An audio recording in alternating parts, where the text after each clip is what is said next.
Welcome back, friends. Ooh, hi, I'm Rachel. And I'm Matt. Welcome to the Strange and Beautiful Book Club.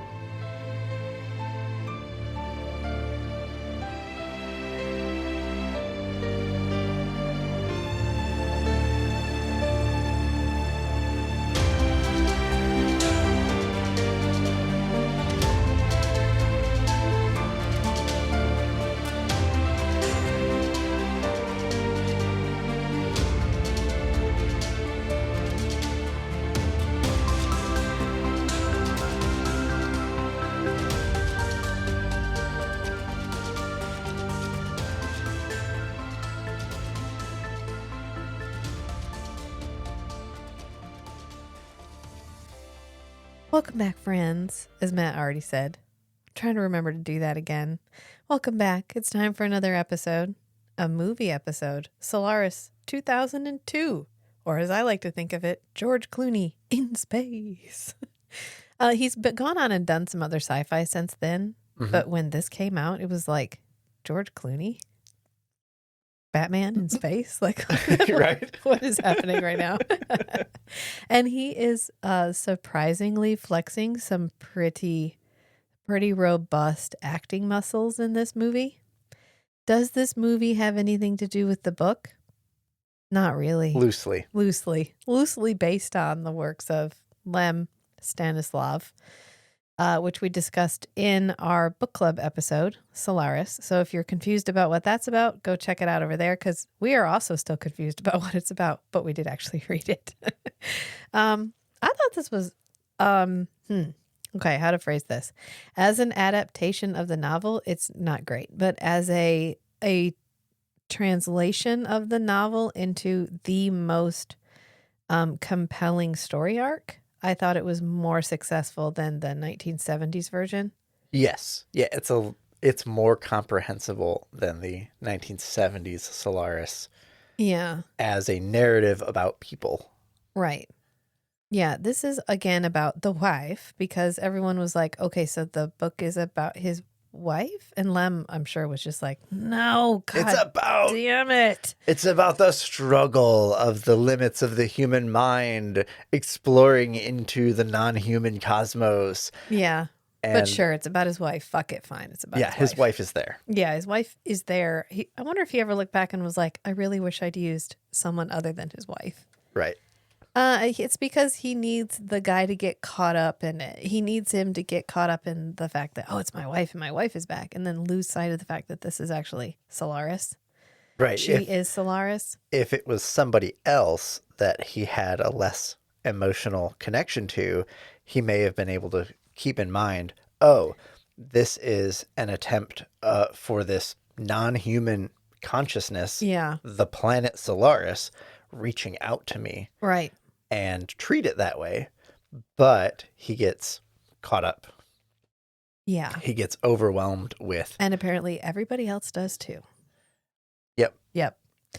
I like that in this one, he's actually a practicing therapist. He's not just like a research psychologist. Right. He's an actual, like, I provide therapy for people psychologists. It sort of undermines the purpose for him going to Solaris, because it'd be like somebody going and finding like your therapist and being like, hey, we need you to go to space. But it's fine. It's fine. It ends up being because he's specifically requested by his old friend. Gabarian. Yeah. And they're like, we've sent other people and they all died, or at least we lost contact with them. They disappeared. And we never discussed what happened to the soldiers that they sent in. Not really. No. Just they disappeared. One of them is in the cold storage. Okay. Because they ask who the people, because there's two people in cold storage. One of them's Gabarian and one is ... And when we talk to Dr. Gordon, she says, oh yeah, that's one of the security teams. But we don't ever talk about like what happened to the security teams. Yeah, there's a lot of stuff that we just sort of gloss over. Like, did they all get killed? Did they literally murder those people and now they're just going to go back to the planet Earth and everything's going to be fine? I don't know. I really like his future apartment. This actually aged really well. Sometimes it's the future from 2000s, the early 2000s. This is early 2000s CGI that holds up. Yeah, it was really good because like he has a TV, but the TV is like a projection into the air. It's like a piece of glass. Right. It's not, there's no back on it. And then he has a screen, and the screen is actually believable. The worst part about this is he's cutting on a glass cutting board. And Matt was like, oh, the glass cutting board. My mom has this weird fascination with glass cutting boards, and they're like all over her countertop. And she doesn't cut on them. They're just on the countertop. Because if you cut on a glass cutting board, like the first time you do it, it just dulls your knife to shit. So Right. it's like tap, tap, Sure, it's tap. easier to It's so clean. loud while he's cutting too. Yeah. I don't know why they chose that. It's so weird, but it doesn't really matter. So he's at home, and these people show up, and they're like, yeah, Gabarian sent a message to Earth specifically requesting you.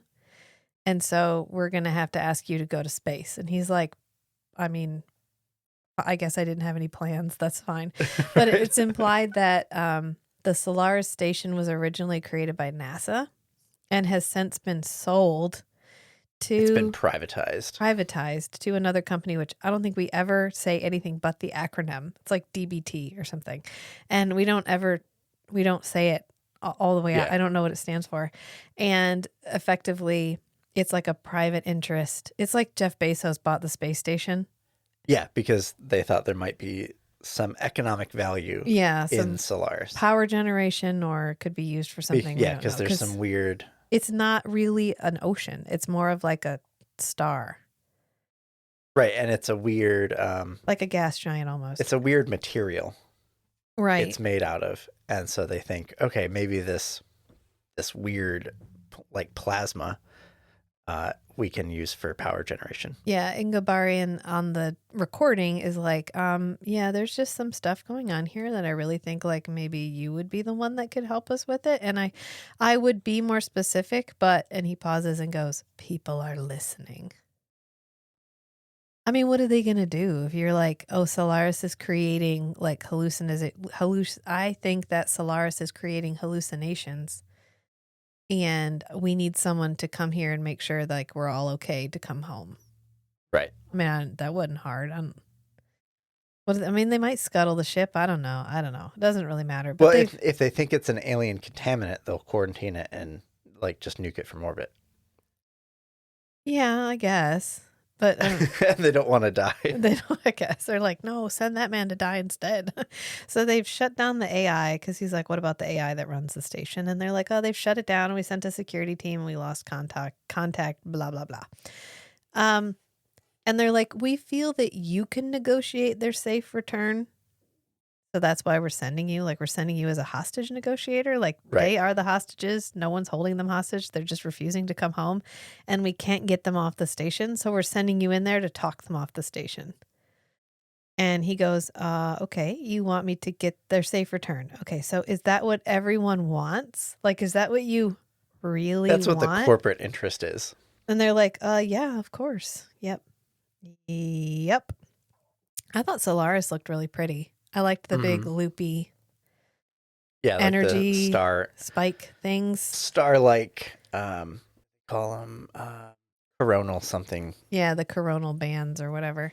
And then the soundtrack was pretty killer. Like this was a good highbrow sci-fi movie, I guess. Mm-hmm. Not highbrow. That sounds so fucking pretentious. A cerebral. This was a good cerebral sci-fi movie. Yeah.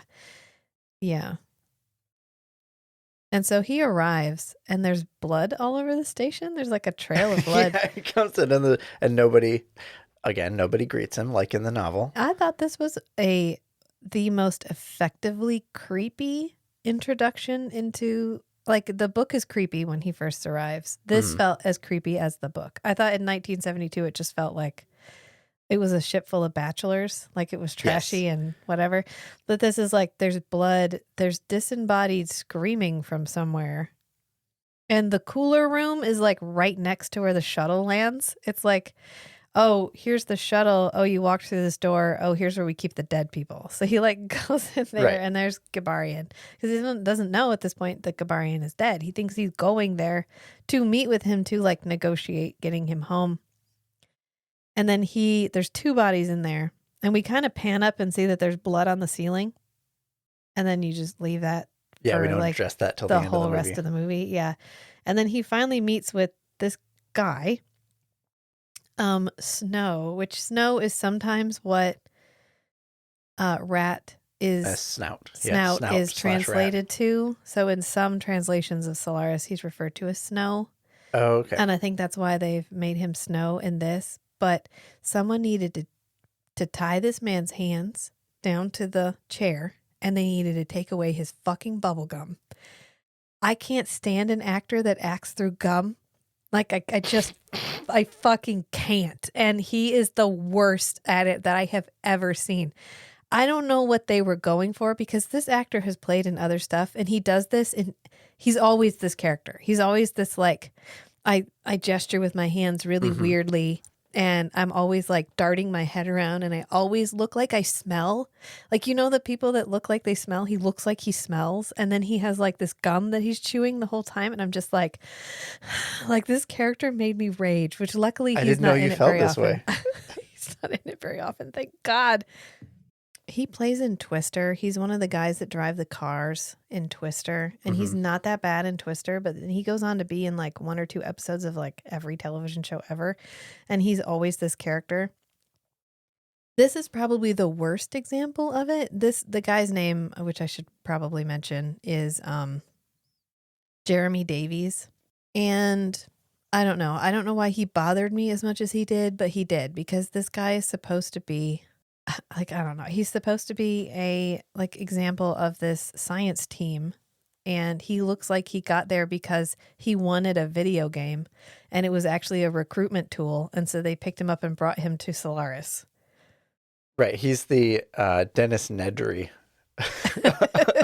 of space research. Yeah, but I didn't mind Dennis. Like, you got Dennis. This guy was just like, he felt like, did he sneak onto the shuttle and nobody got him off? I don't know what the fuck they were thinking with this character. It doesn't matter. It's fine. I'm going to take a cleansing breath, and then I'm going to move on from how upset I was about his bubblegum. It's just, to me, bubblegum feels like a crutch. Like, I don't know how to make facial expressions, or I don't know how to add actual inflection to what I'm saying. Right. So I'm going to aggressively masticate this bubblegum the entire time I'm talking. Right, to, I guess, disguise or like fill up time with my face. Well, I think it was supposed to make him seem like irreverent, like cool and young and hip and irreverent, because he's like, somehow disrespect authority. Yeah, and he's wearing like he might even be wearing a Hawaiian shirt. I don't know, but he is definitely maybe it's just in my mind now because you called him Dennis Nedry.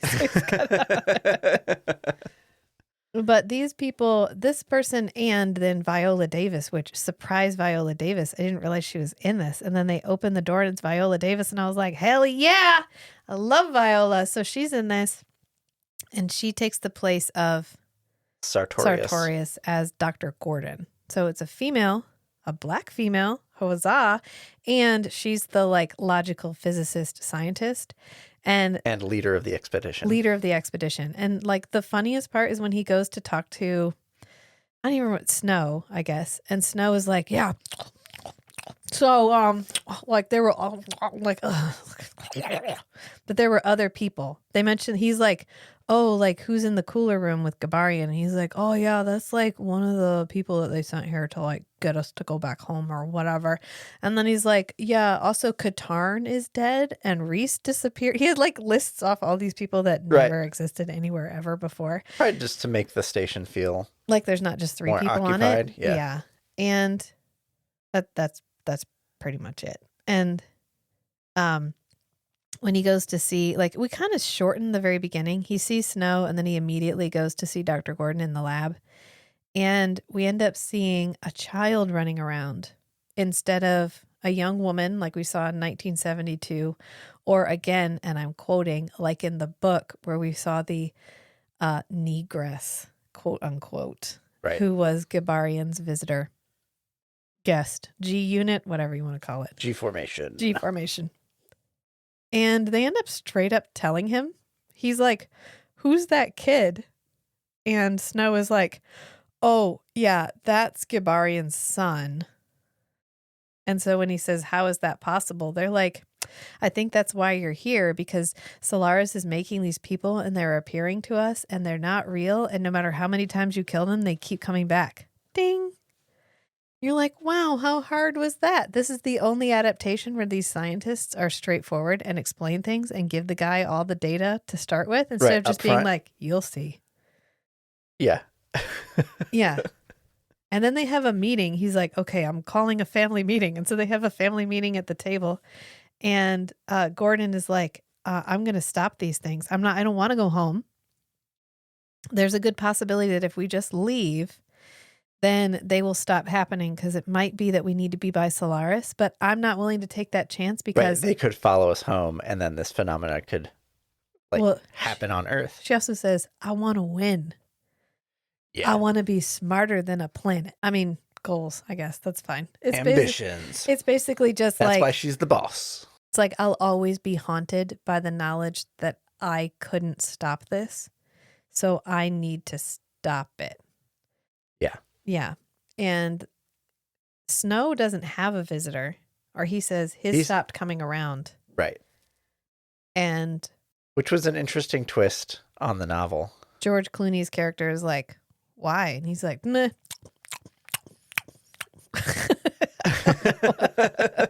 In my notes, it just says Snow dash fucking gum with an exclamation mark. So clearly it bothered me. Yeah. What's George Clooney's character's name? Chris. Chris. Thank you. Chris Kelvin. I don't know why I just blanked. I was like, Alex. Nope. Alex. Nope. You know, when you pull your brain's like, I think we're sure it's Alex. We're not sure it's Alex, brain. And it's like, I'm pretty sure it's Alex. And it's Chris. Okay, thanks. That's because we just did Day Tripper, and that is Alex Dean.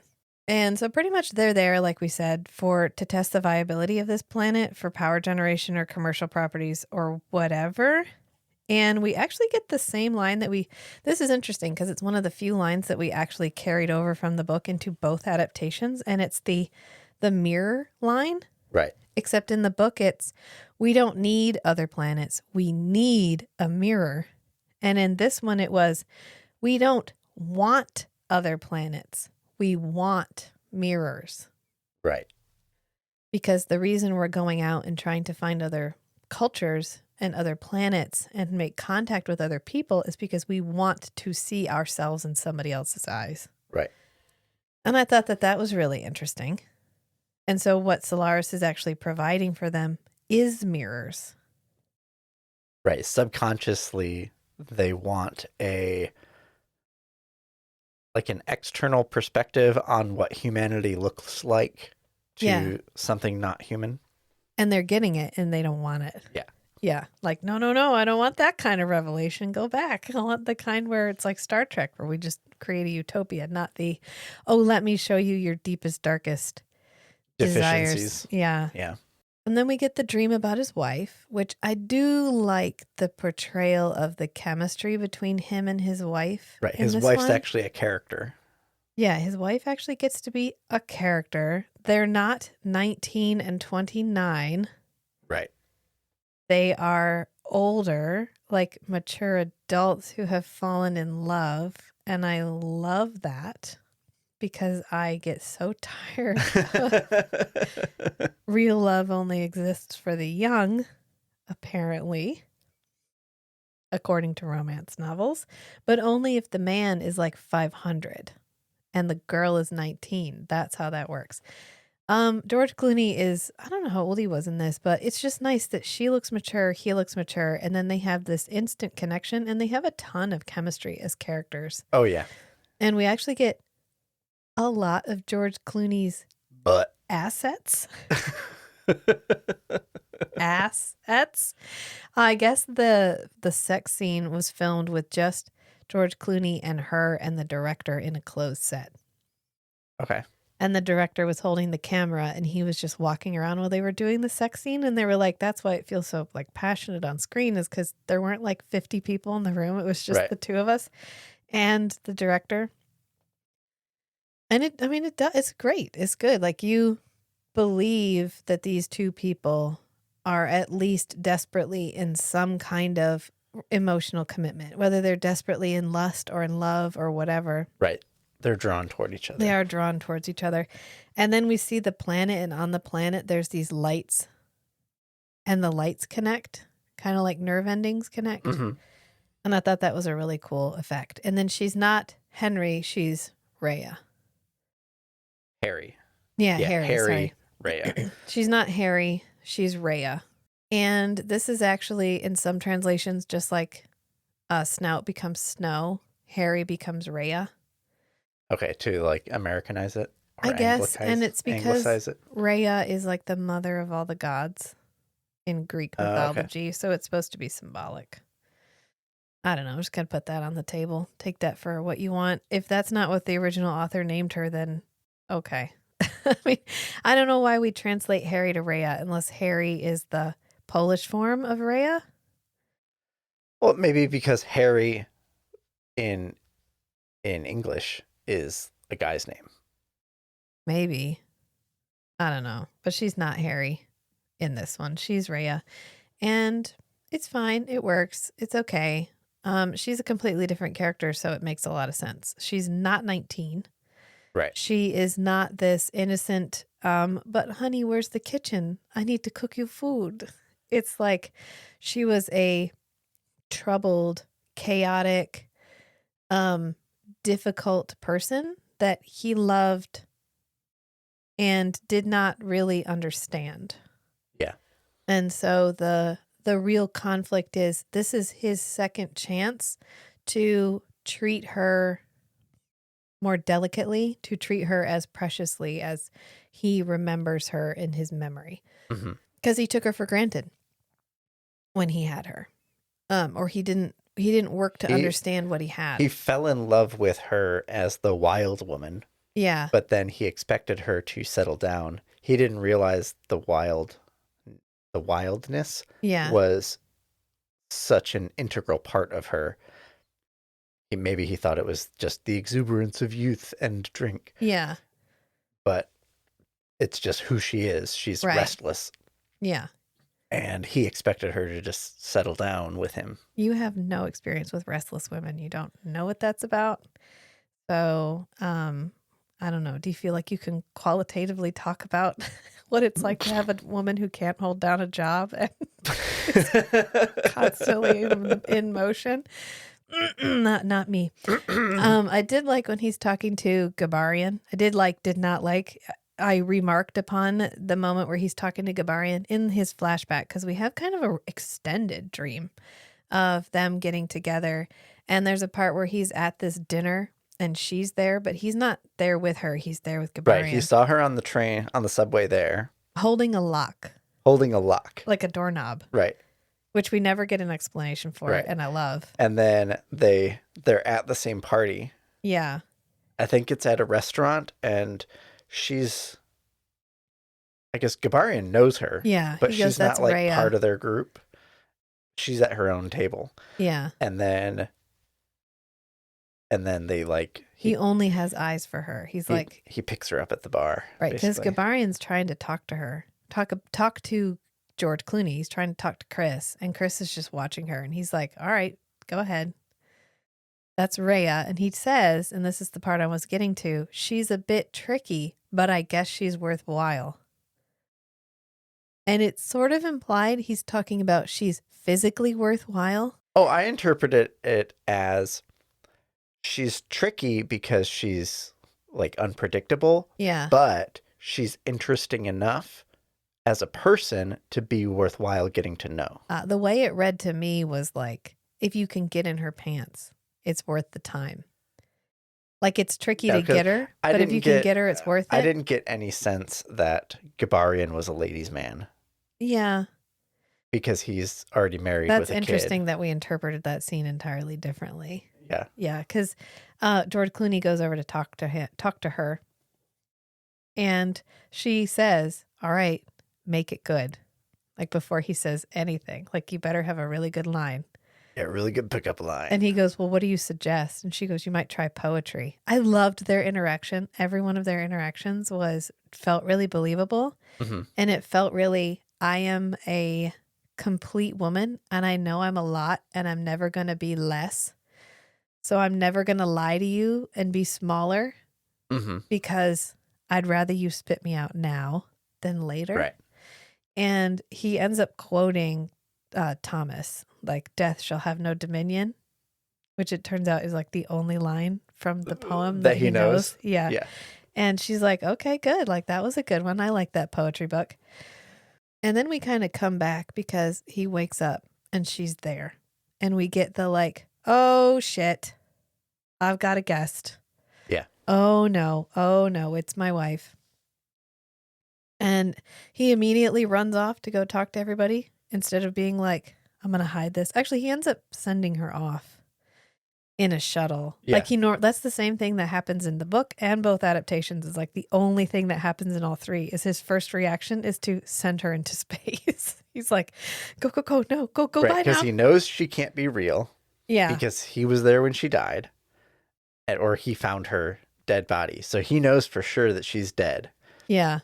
There's no way that she came back from the dead and she's on the station.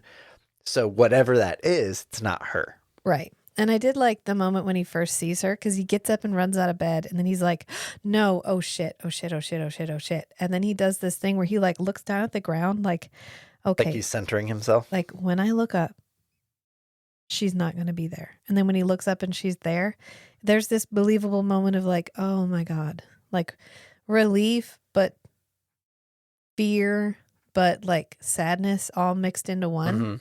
And thank you, George. Like that's, he conveys a lot of emotion. That's more here. acting than you did in your entire 10 years Batman. So like, I'm here for it. And I guess she doesn't have any trouble with her dress this time. No, because she just gets it off and bangs George Clooney, which, I mean, any woman would take a pair of scissors to a dress just to get it off in time to bang 2002 George Clooney, so it's perfectly fine. And we actually get a discussion with Dr. Gordon right around in this time in the movie, which I really kind of liked. And they're talking about Solaris and like, why is it doing this? Why is it sending them these things? And Dr. Gordon mentions that she thinks it knows it's being observed. And so it's trying to observe in return. Yeah. And I kind of didn't like that because one of the primary thrusts of the novel is that Solaris itself is literally too alien. Like it doesn't, there's no common ground. We can't come together on this. So to imply that it knows it's being observed is to apply a lot of like human aspect to it. Right. Like, oh, this shark that we've put a tracker on knows it's got a tracker on it. Well, it's not terrestrial. It's not of Earth design in the slightest. I don't even, so I didn't like the implication that like it's a vast mind that is like our mind and we just have to figure out how to communicate. I liked from the book we're never going to figure this shit out. We're literally too different. Right. And we are not so advanced that we can figure it out. We're way less advanced than we think we are. So I just wanted to point that out. That was the one element where I was like, Yeah, because in the book, it's very much, and they just go deep dive into like speculative cognitive science. Yeah. And they're like, it doesn't know what an individual mind looks like, where like as an individual mind in a group of interacting minds, that's completely alien to it, because in its experience, it is one singular mind, like in a solar system, and it is the only like self-organizing conscious thing in the solar system. So the only thing it interacts with is the universe. Yeah. And it doesn't have any facility for just for interacting with another instance of mind, much less a group. Yeah. It kind of feels like the Star Maker, where no matter how big or how alien things become, there's always a peasant class. Like, it just sort of illustrates the point that Lem was trying to make, that we aren't as developed as we think we are, because We can't even conceive of a non-human intelligence. It always just looks bigger or more indifferent. It doesn't look completely other, so other, in fact, that we literally cannot communicate. Yeah. I mean, it's okay. That's hard to convey in a movie. And what they were trying to do was give us the compelling story.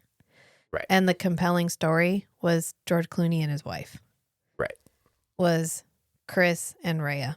Because we immediately go back in to more depth about them. Because he goes to talk to Snow. Because Snow doesn't have any visitors anymore. And he's like, well, will she come back? Will my wife come back? Like, I sent her off in a space pod. Is she going to come back? And he goes, do you want her to? Would you like her to come back? And we just leave it at that. Like, think about it. You got your wife back. How bad was that really? How bad was it really? And I think that's one of the sticking points for me in all these adaptations is these people get things that they want. And that's why we were joking that it's not really existential horror. It's masculine horror because it's all these men being confronted with their own internal, like, emotional climate. Right. Their suppressed desires. Yeah, because it's like, oh, your wife, whom you loved and lost too soon, came back. How mad are you really? I mean, you're mad probably a little bit because it's not her. It's a thing taking the shape of her. But why are they immediately like driven mad by it? And it just feels like it's the toxic masculinity of it all. Although Dr. Gordon is also struggling, but we never find out what her visitor is. So we don't know who she had and who she was working to be rid of. Because it could have just been something that was simply too painful for her to remember. Right. And then seeing something which was effectively a mockery of the thing that she lost would have been extremely painful. So I get that. Right. And then Gabarian's son is his visitor, but his son is also still alive on Earth. Right.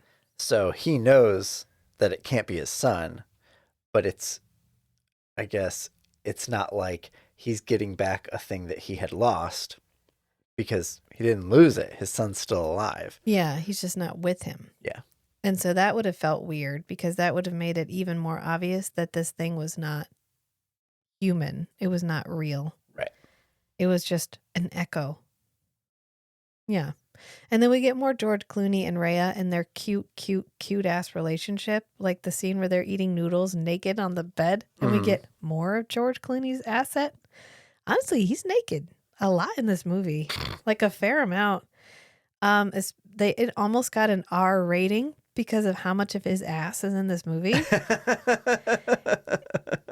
And I think they argued that it's no more than you see on like underwear commercials because there's no full frontal nudity. It's just butts. And so they were able to keep their PG-13 rating. Nice.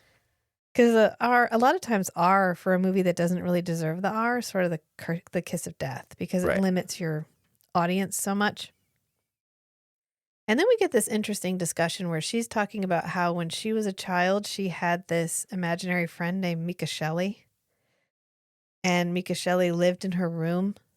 And after a while, her mother stopped communicating to her as her mother and would only communicate to her as Mika Shelley, was like writing letters to her from Mika Shelley. Right. And it's supposed to be like, wow, she had some real mental illness happening in her family. Right. But also, I think it's intended to be metaphorical for sometimes you become the imaginary friend, as in she's effectively the imaginary friend now. Right. Rheya is.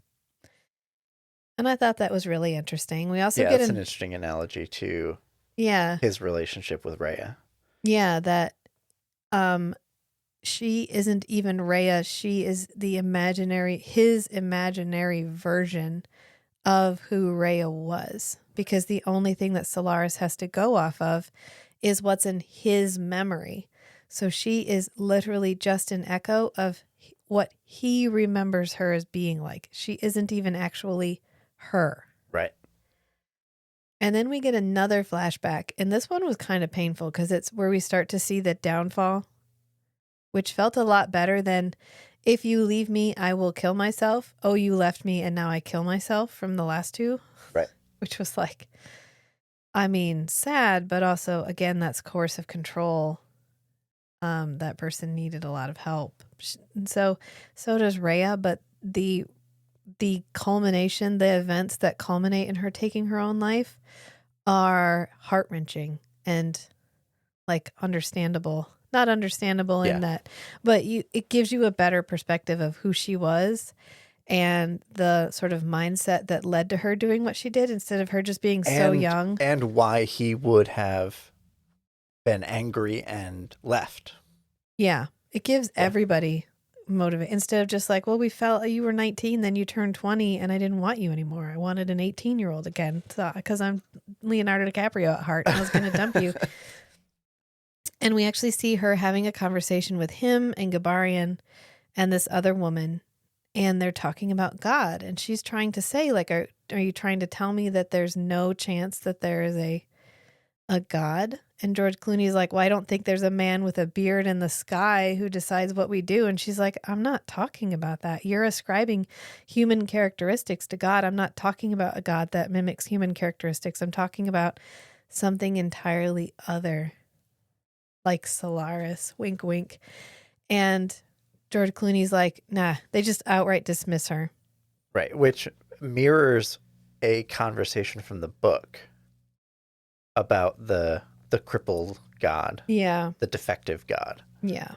But it's really sad to see because she's trying to engage. She's emotionally bidding them.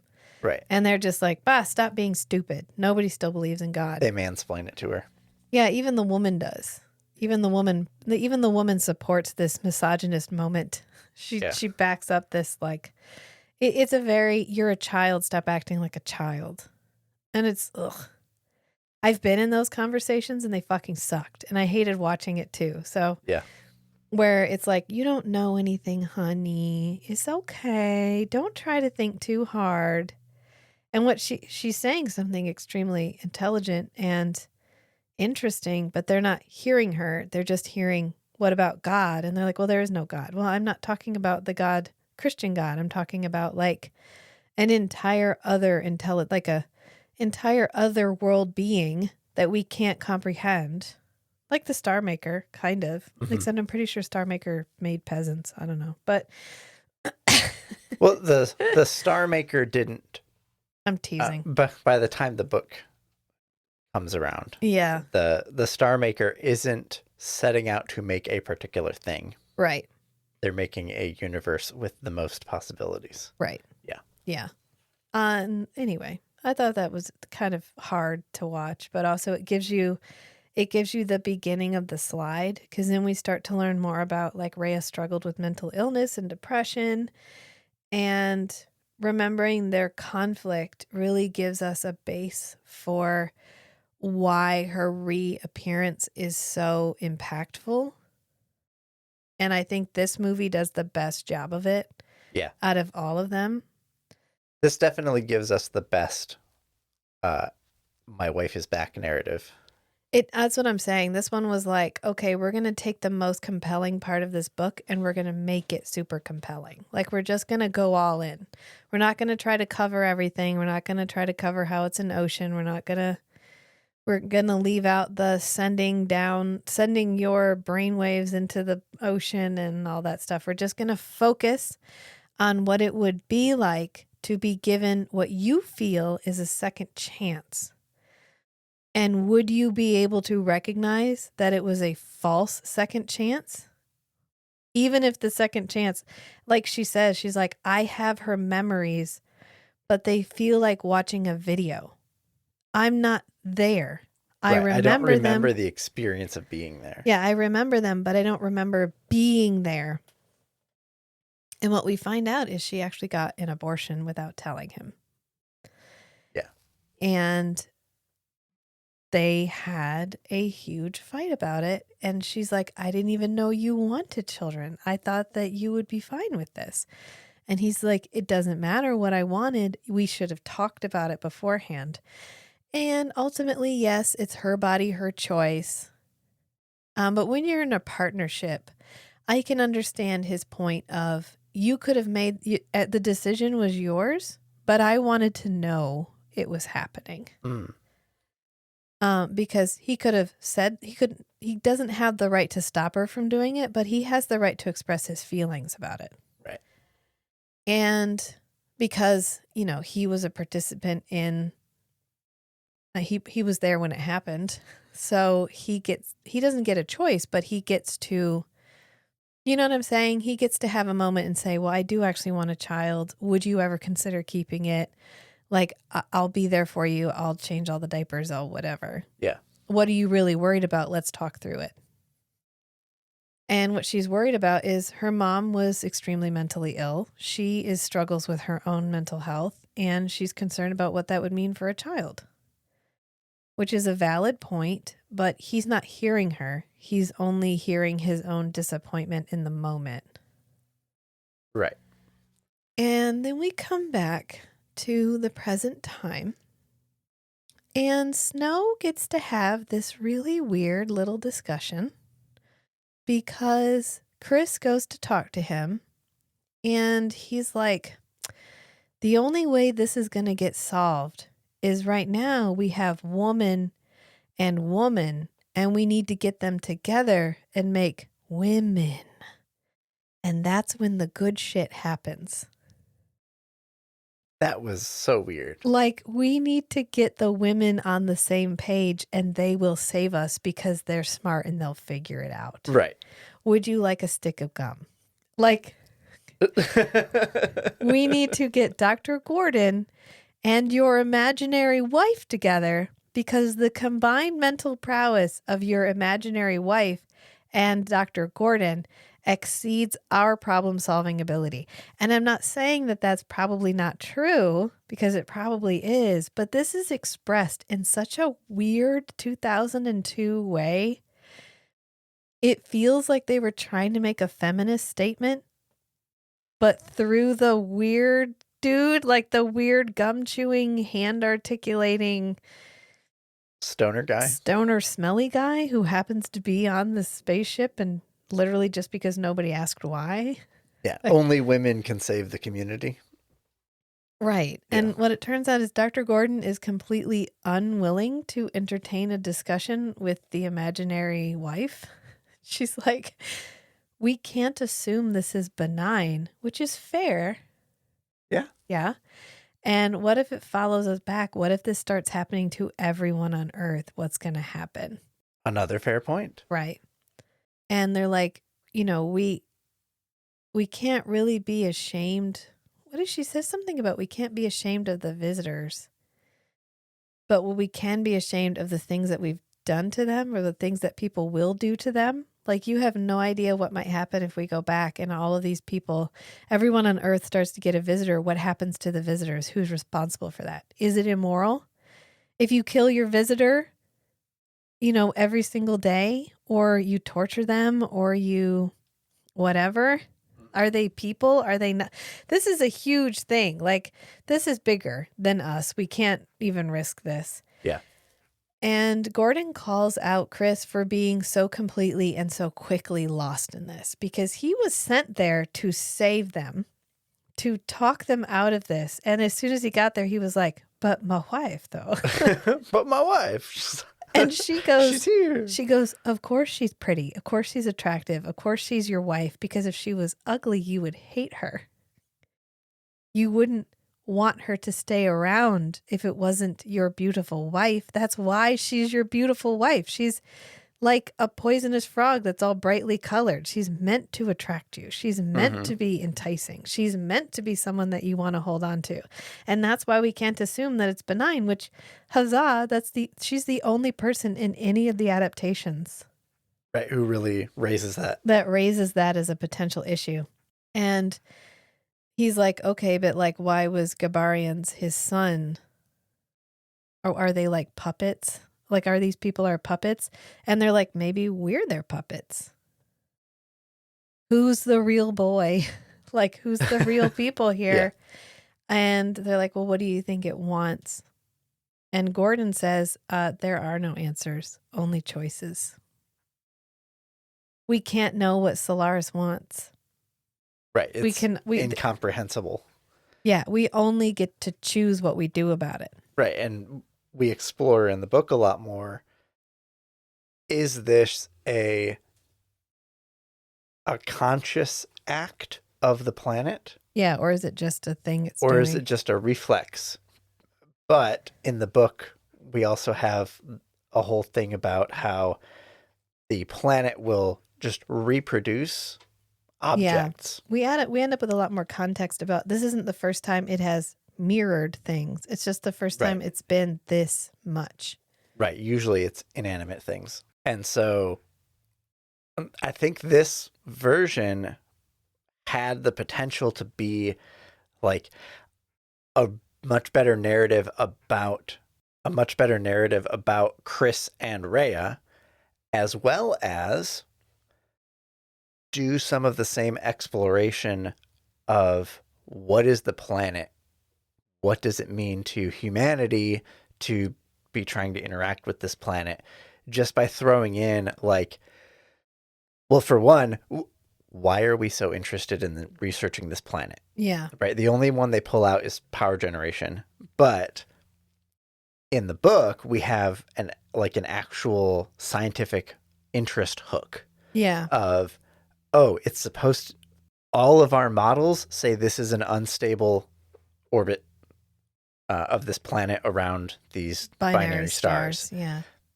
But it's actually stable. So why? It deviates from the models. There's something interfering. And then, we actually looked at the planet. The planet is generating fluctuating gravitational fields.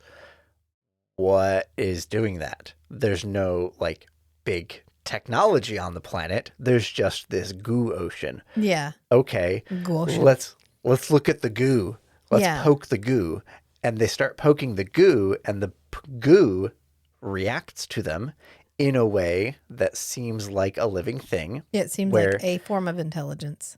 It at least has like a stimulus response that it has some kind of stimulus response that it habituates to, where it gets used to it and then it stops responding to that stimulus. That's a thing that only living things do. Right. And you have to wait a few hours before it will react to that stimulus again.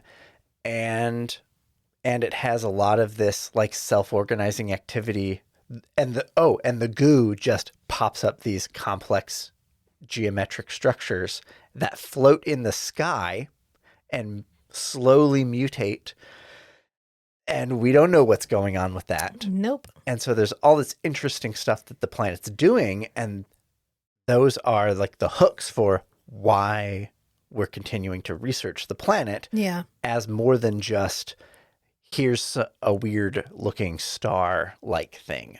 Yeah. And I think we could have added that with just a couple, like, okay, let's have a debrief with Dr. Gordon, and Dr. Gordon can say, okay, here's like a slideshow of video we could clips. Have added in the Breton thing, the Burton thing, where we could have had a video or like a historical account of somebody who went to visit Solaris and had an experience where they witnessed something. And so part of the reason we're there is because we're trying to replicate whatever it was. And all you have to do is he caught it on video, at least partially. So you have evidence that this happened before. How do we trigger it again? Right. But then you also get, here's why this station is here orbiting this planet. Right. And here's the phenomena that are happening here that are of interest from a scientific perspective. Yeah. And why NASA originally made it. But then you can say this station, NASA ran this station here for 50 years and like wasn't able to so they derive sold any it off. conclusions. So they sold it off. And now we're just trying to figure out how to make a profit off of this. Yeah. But we're still not any closer to an explanation of what's going on. Right. And I think you could have added like maybe 20 minutes of footage to the movie. This is only an hour and 38 minutes long. Right. It's an hour shorter than the other adaptation. You could have squeezed 10 minutes in here and been fine. Yeah, and added some more context, which would give you some evidence that the planet is, one, alive, and two, it's a thinking mind. Yeah.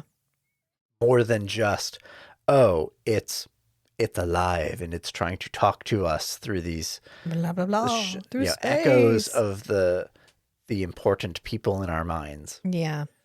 I like this one better than the 1970s Solaris. Yeah. Yeah. Like I said, as an adaptation of the book, it's not great, but as a way of making the book as entertaining as possible, it picks out the most entertaining storyline. So I get it. We very quickly get the liquid O2 scene, which is the one that carries through all of them again, where she drinks the liquid O2. But she's immediately aware that her attempt at being done doesn't work. And so she's like, I want out. I don't want to be the echo of who you think I was. I can only see you. All of my memories are only memories of you. I am only the person you see me as. And that's not who I was, and I don't like it. And I want to be gone. And I want to be finished. She says, I'm suicidal because that's how you remember me. My voice sounds like this because that's how you remember my voice. I am just an echo of everything that you remember. And she says, like, Solaris created me. I came from it, but I can't talk to it. I don't know why I'm here. I don't want this. I want to be done. And at this point, Dr. Gordon has figured out a way to make them go away permanently. Yeah. And so he decides he's going to take away her choice again by staying awake and keeping her from leaving. Right. And so ultimately he falls asleep because you can only stay awake for so long. And she like busts down the door like she does earlier in the book, but she does it now, and she does it to get to Dr. Gordon so that Dr. Gordon will let her go. Yeah. And she records a little video for him that's like, this was my choice. I wanted this. I didn't want to be here like this anymore. I'm a ghost, and I didn't want to be a ghost. Your ghost.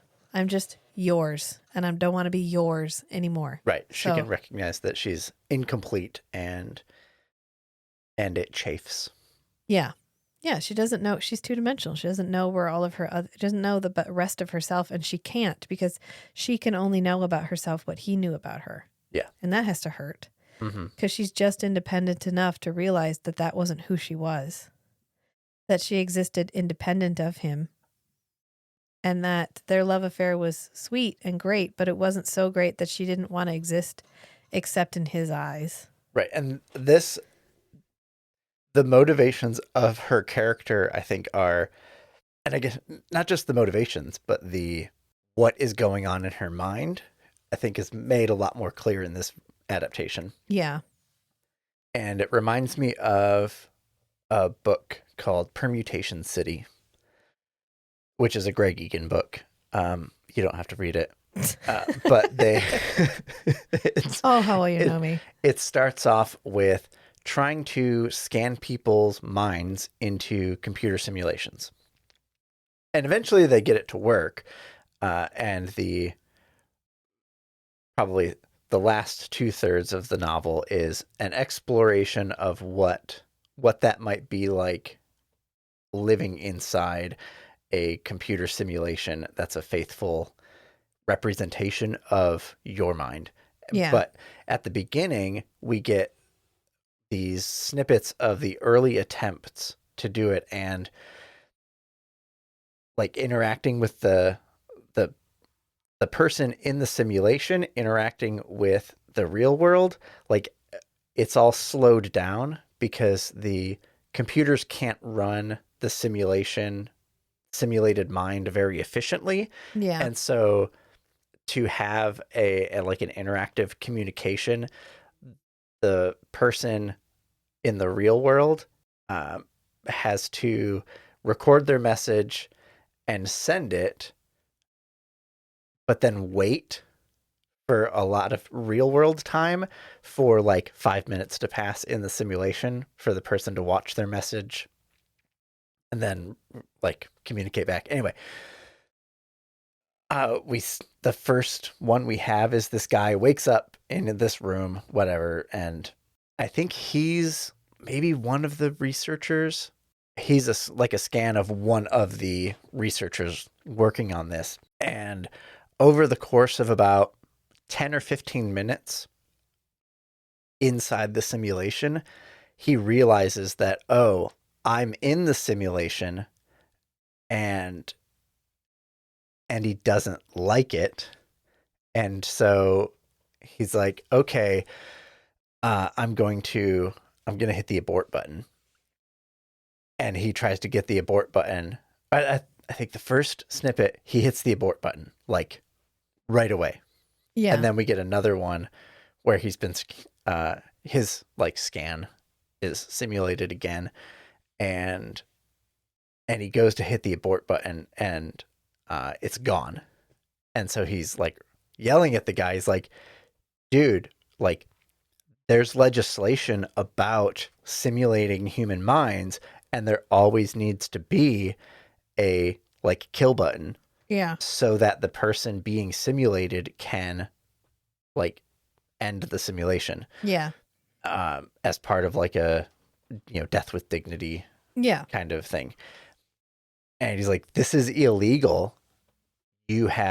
What you're doing is illegal because all the simulated minds do this.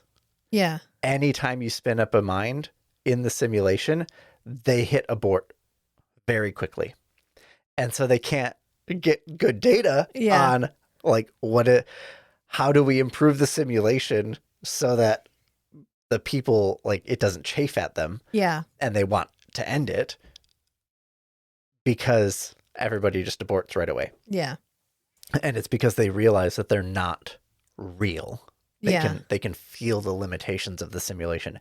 And so that reminded me of what it might be like for these guests, the visitors, as they recognize that they are an incomplete recreation of something like what they were. Yeah. And they don't like it, and they want out. Yes. Yeah, that's a good analogy. That's exactly what's happening, is they know that she knows she's not real, and she knows she's just an echo. And she's his echo. She's not even her own echo. Right. And so this is the ultimate, if what she feared her whole life was a loss of agency, this is the ultimate version of it. Yeah. And so she wants out. And so she gets out. And then she tells him, she leaves a video for him, and she says, "We will meet again, just not on Earth or on this station. You'll see." And I thought that was a nice callback to the, what if there is a God, and the God is just so alien that we can't even conceive of it. Mm-hmm. I thought it was a good callback. And then we get the dumbest twist. Like, I didn't see this twist coming because this twist didn't need to be here at all. Like, they're getting ready to leave, I think. Or no, they go to talk to Snow, and I think they're getting ready to leave, but Snow's going to stay behind. Dr. Gordon is turning the AI back on because Dr. Gordon has gotten rid of her person. Mm-hmm. They've gotten rid of Rheya. As far as they know, Snow doesn't have one. So they've eliminated all of these Solaris projections. And so she's turning the AI back on so that they can go back home. And they look up at the ceiling, and that blood spot that we saw way back an hour and 5 minutes ago is bigger. And so they remove the ceiling panel, and it's Snow in the ceiling. Right. And for a second, I didn't realize they were identical twins. And then I was like, is he he's so painful to look at. Nobody even noticed he was a different person. Because it turns out that Snow, I thought, are they that's supposed to be his identical twin? I think so. That's why nobody noticed that they got switched. My interpretation was Snow's guest was himself. Like the person that he was. No, he says it's his brother. Oh, it's his brother? Okay. Yeah. I missed that part. Oh, that would be even better if it was himself. Yeah, but they go to. I thought he was like consumed with himself. Yeah. And so that was the most like significant mental also image of himself. Could have been a giant wad in of his gum. own brain. Just a giant wad of bubble gum. That's all. A person-shaped bubble gum. Yeah. But they go to talk to Snow, and Snow's like, "You got me. I just remember appearing, and I didn't know how I got here, and I didn't know where I'd been, and all of a sudden I was here, and then this guy was attacking me with a knife, and I defended myself, and I killed him." So Snow's visitor killed him and then took his place. So the Snow we've been interacting with this whole time is the Solaris projection. Yeah. I didn't fucking care. I didn't need that. Right. That was just like, meh. It's so he can stay. It's so we can get the line where he's like, because they're like, well, we're going to end him. We're going to spin up the the neutrino annihilator and we're going to annihilate this dude. And he's like, no, you're not, because you don't have time for that. Because ever since... I told you this was going to draw a lot of power, and Yeah. you drew too much power. Yeah, you took all the power from the fuel cells. And ever since you started annihilating the visitors, Solaris has been... expanding. Solaris's mass has been accelerating, like expanding exponentially. I don't know where it's getting mass from, but it can just create people. Sure. So it can create more goo, I guess. Yeah, I guess. And it's pulling the station in. And because there's no power left in the fuel cells, we can't get away. So better get on that ship and get out of here. He goes, I think you should just lock me up tight and bye-bye. You're like, wow, I didn't think you could get more infuriating, but somehow you did. Congratulations, Snow character. And so it's really just a way to force them all off the station and to not take Snow. But I don't know why we didn't. That didn't make any. It's just the dumbest twist, basically. Yeah. And then we get this whole Chris has an exponential. He is also exponentially having an existential crisis where he's like, did I remember her wrong? Was she really my wife? And Dr. Gordon's like, fucking Christ, I thought you were the therapist who was coming to save us all. Why are we being your therapist? But basically, she does exactly what I do in this situation, which is, I'm going to save myself. So, okay, cool, here we go. We get implied that they both get on the shuttle and go back to Earth. Right. And then we pick up with Chris in his apartment. Yeah. On the glass cutting board again. Yeah. Well, he's like, I went back to Earth, and every day I just tried to do the things that I normally do until they felt like normal again. Which is also from the book. Is it? That in the book, he's imagining his life after he goes back to Earth. Well, he doesn't go back to Earth.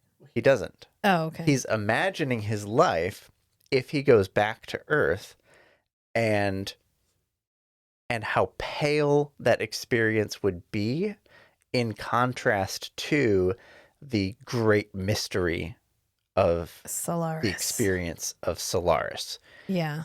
And so he's talking about how he would go through the motions.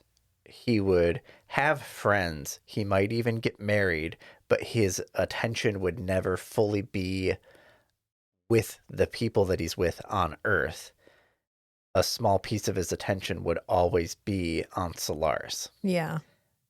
But I think George Clooney's line is almost like word for word, or at least sentence for sentence from the book, kind of. It just kind of feels monologue. like they scuttle the ending. Like, we're not sure how to end this, so let's just make it trippy. Because we go from like, oh, is he on Earth, to, oh, snap, he never got in the shuttle. Like, Dr. Gordon left. Dr. Gordon was like, I'm going. The door will be shutting in 30 seconds. Be in it or don't be in it, but don't block the door. Right, because, yeah, he's in his apartment and he has this voiceover thing. Yeah. And then I think he's realizing, am I even on Earth? And then we cut back to flashback. Well, he cuts his finger. Remember, he cuts his finger, and then when he runs it under the water, it heals. Yeah, it's healed. And he's like, oh, shit. And then we realize he never got on the shuttle. We flash back. He never went through. He just shut the door. Yeah, and he stayed on the ship. Goodbye. He stayed on the ship when the ship went into the Solaris atmosphere. And he kind of passed out because it was so hard for his body to go through all the interference. And then Gabarian's little baby boy shows up and like picks him up, and then he's back in his apartment. And then Rheya shows up. He's like, Rheya, where are you? Like, this woman can't rest. Like, she was like, leave. And he was like, no, I liked who I thought you were. You were better that way. And he goes, am I alive or dead? And she goes, we don't have to think like that anymore. And then she says, and this was the part that was the most like jack off dude part in the entire movie, honestly. Like, it was fine. I got where they were going, but it felt like the sci-fi version of the Manic Pixie Dream Girl, where the Manic Pixie Dream Girl is a male fantasy, right? Mm-hmm. It's the quirky, funny, usually very attractive girl who doesn't know she's attractive and immediately adopts the cardboard cutout of a man who's usually the main character. So me and you. No. I'm joking. Yeah. I'm joking. Not quite, because she adopts the cardboard cutout main character and drags him through character improvement without him ever having to contribute even slightly, Mm-hmm. which is the male fantasy, right? Like, you Right. don't have to work for anything. Your trad wife will be the one who pulls you through life, and you can just watch football and talk about chicks and drink beers and shit. And Right. And this woman will gradually shape you into a better man. a better man. You want to be better for her, blah, blah, blah. I mean, that's like the male fantasy. And so this is what that felt like at the end when she shows up. First of all, she wanted to go because she knew she was just a caricature of who she was. And he was like, no. And he ends up staying. So she'll come back. And then we get that line about how we don't have to think about like that anymore. And then she tells him, at here, everything is forgiven. It's all forgiven. You're not at fault for Which anything feels really anymore. cheap. And it just feels like, what? This feels like his fantasy, Yeah. his dream. She is once again nothing more than his fantasy, because Right. he wanted a world where he got to be with her, and he got to be with the her that he found palatable, and he got to be forgiven for all the times that she fucked up, and he was legitimately upset at her. Yeah. That was sarcasm. That was sarcasm. That's what he wanted, and that's what he got at the end. And honestly, the ending doesn't ruin the movie, but it's not a good ending. Yeah. From the moment that they're like, oh, Snow is actually one of the visitors, to, honey, I forgive you for everything, and I've decided I'm never going to wear clothes, and I'm super horny, so every time you want to have sex, I'm available, and I'm never going to leave the house. I'm going to cook all of your meals, and I'm a robot, and I'm a man-pleasing robot. Congratulations. That was not the Yeah. No, because otherwise we were doing such a good job of making her this. It'd be like if you brought me back and I knew I was nothing but a projection of your subconscious version of me. And it's Mhm. like, I'm not me, and I don't want to be in a world where I only exist because you exist. Right. I mean, I love you dearly, but that sucks, right? And that's where she's at. She's like, I don't want to exist for you. I want to exist because I'm me, and I'm not me. I died, and I think I want to go back to being dead. Yeah. And she got it against his will, and then he stuck around to once again take that away from her.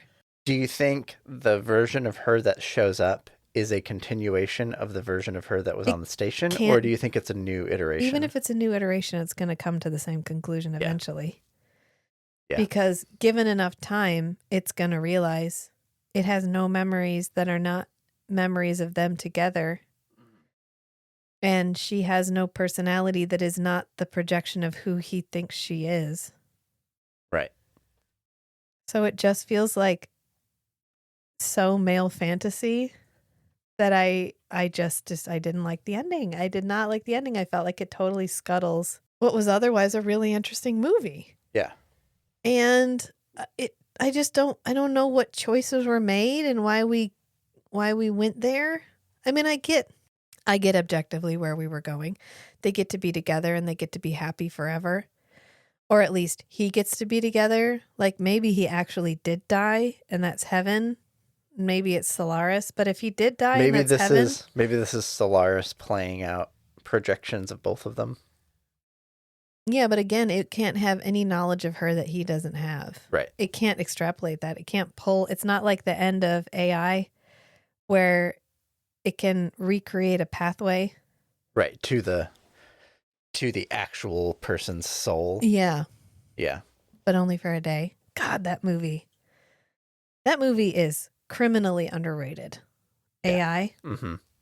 I'll go on record right now. That is a fucking amazing movie, and I don't know why it got panned as bad as it did. Because it's about a child, kind of. Yeah. It's one of those movies that's better now because it feels more timely now. It feels more like something that could legitimately happen and soon. Yeah. Yeah, like the AI robot child. Yeah. Yeah. Yeah, and then as soon as she has her real child back, she's like, okay, bye, and abandons him. Yeah. Oof, good movie. Anyway, we're not talking about AI. It has a better ending than this one, even though it's sad and tragic This as kind shit. of mirrors the ending of the 1970s version where he goes back to find his father. Yeah, the planet had created Islands. an island for Chris, and it was Chris's dad there, which I kind of took as an implication that on Earth his father had passed away, but who knows? I mean, I think the book didn't have an ending, so every adaptation has had to create an ending, Right? with middling because the success. book didn't have too much of a narrative. It was the narrative that's there was like, what do you say about toast? Oh, toast is just a vehicle for the butter, or for the topping. Yeah. And in this book, in the Solaris, the book, the small amount of like narrative between Chris and Harry was just the vehicle for the exploration of, I guess, to keep you engaged just a little bit through all of the like the ranting and info dumping about what might the planet be, what is it, what does it mean for humanity, and as soon as he kind of got all that like consciousness exploration stuff off his chest, he was like, and blah. That's the end of the narrative. Yeah, and the end. Well, in the end, like Snout and Sartorius are both like, wow, that was fascinating. Let's stay and see if we can get it to do some more shit. Like they're over it. They stay to study it. They're over it immediately. They're like, well, that was cool. What more can we get it to do? Right, now even though they islands. were losing, there's no islands in the book. No, remember, he just goes and he sits on one of the symmetroids or whatever, the symmetriads. He goes and sits on one, and then he comes back and he's like made peace with the planet because he plays in the water for a little bit, and he's like, okay, we're friends again. And Snout and Sartorius are both like, oh yeah, no, it's over, we're gonna stay, like we're fine now, we already cleaned the station up, and like it's cool, all of the trauma and everything that was happening, that's all over. The fact that we just spent the last who knows how long ritualistically and repeatedly murdering the people that mean the most to us, like we're fine now, it's totally fine. I don't know what you're like, why are you sad? What are you crying for? I don't get it. That's pretty much how it ends. He's like, I think I'm gonna stay because there might be wonders here. And so that's what they've had to work with for the ending, is like, oh, okay, cool, we're scientists, so we're over that now, we're ready to study the next phenomenon. So I get it. I get that you had to create an ending, but that was like wasn't my favorite. I'll just put it that it was not my favorite. But you know what? It's okay. I feel like this was the most entertaining adaptation. It was the most entertaining version of the book. The 1972 version was the most accurate one, and then the book itself was not about his wife. So I think that's a good summary of Solaris as a whole. Yeah. I guess we'll just leave it there. So remember, sometimes the strangest things are the most beautiful too. So be who you are and love what you love. Until next time, friends. Bye. Bye.